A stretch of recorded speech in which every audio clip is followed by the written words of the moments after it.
Apa itu tanah? Tanah adalah lapisan paling atas dari kerak bumi yang terdiri dari campuran mineral, bahan organik, udara, dan air. Tanah adalah media yang penting untuk kehidupan tumbuhan, karena menyediakan nutrisi dan dukungan fisik bagi akar tumbuhan.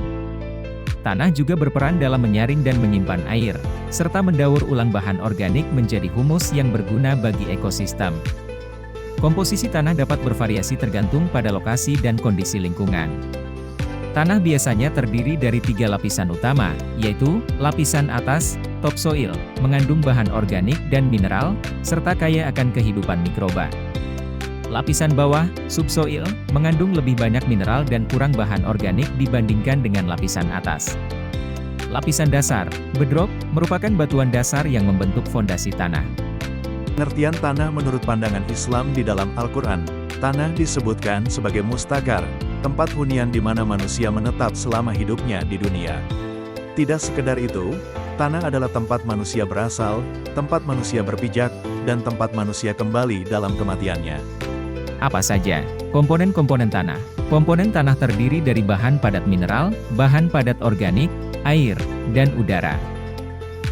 Komponen tanah, bahan padat mineral, terdiri dari ion-ion positif dan negatif, seperti kalium, K, kalsium, Ca2. Kalsium, Ca2, magnesium, Mg2, nitrat, NO3, fosfat, Po43, dan sulfat, So42. Bahan padat organik, terdiri dari humus, yaitu hasil dekomposisi hewan, tumbuhan, daun, dan feses oleh bakteri dan jamur. Air, penting untuk kelembapan tanah yang mendukung pertumbuhan tanaman.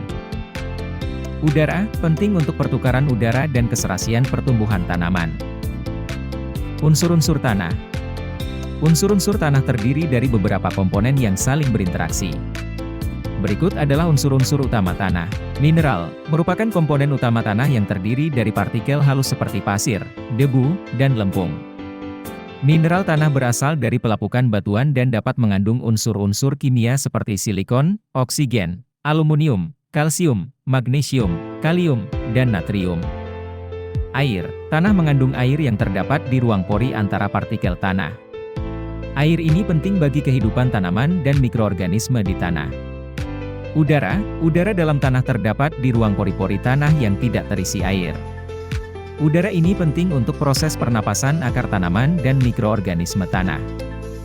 Bahan organik, ini terdiri dari sisa-sisa tumbuhan dan hewan yang terdekomposisi, serta mikroorganisme yang ada di dalam tanah.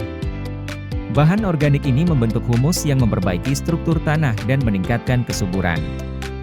Mikroorganisme, mikroorganisme tanah, seperti bakteri, jamur, dan cacing tanah, berperan dalam proses dekomposisi bahan organik, penguraian bahan-bahan organik, dan siklus nutrisi tanah. Kombinasi dari unsur-unsur ini menentukan kualitas tanah dan kemampuannya untuk mendukung pertumbuhan tanaman. Lapisan tanah. Lapisan tanah atas, merupakan sebuah lapisan yang berada kedalaman 30 cm, seringkali disebut sebagai istilah topsoil.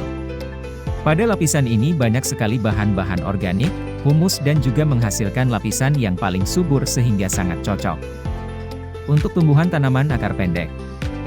2. Lapisan tanah tengah, tepat di lapisan bawah setelah topsoil dengan ketebalan 50 cm hingga 1 meter. Berwarna lebih yang cerah dibanding lapisan di atasnya, juga lapisan ini terbentuk dari campuran pelapukan yang berada di lapisan bawah dengan sisa dari material topsoil yang terbawa air, mengendap sehingga bisa bersifat lebih padat dan juga seringkali disebut sebagai tanah liat. 3. Lapisan tanah bawah, lapisan yang berisi banyak batuan yang mulai melapuk dan telah tercampur dengan tanah endapan dengan lapisan di atasnya. Pada lapisan ini masih terdapat banyak batuan yang belum melapuk dan juga sebagian sudah pada proses pelapukan dari batuan itu sendiri dan memiliki warna sama dengan pada batuan penyusunnya. Berada cukup di dalam dan jarang sekali bisa ditembus oleh akar pohon maupun tanaman. Organisme dalam tanah. Organisme tanah adalah makhluk hidup yang hidup di dalam atau di atas permukaan tanah. Organisme tanah dapat dibedakan menjadi makrofauna dan mikroorganisme. Organisme tanah yang termasuk makrofauna, di antaranya cacing tanah, arthropoda, seperti tungau dan colembola, nematoda, moluska, seperti keong atau siput, Organisme tanah yang termasuk mikroorganisme, di antaranya, bakteri, Actinomycetes, fungi, algae, protozoa.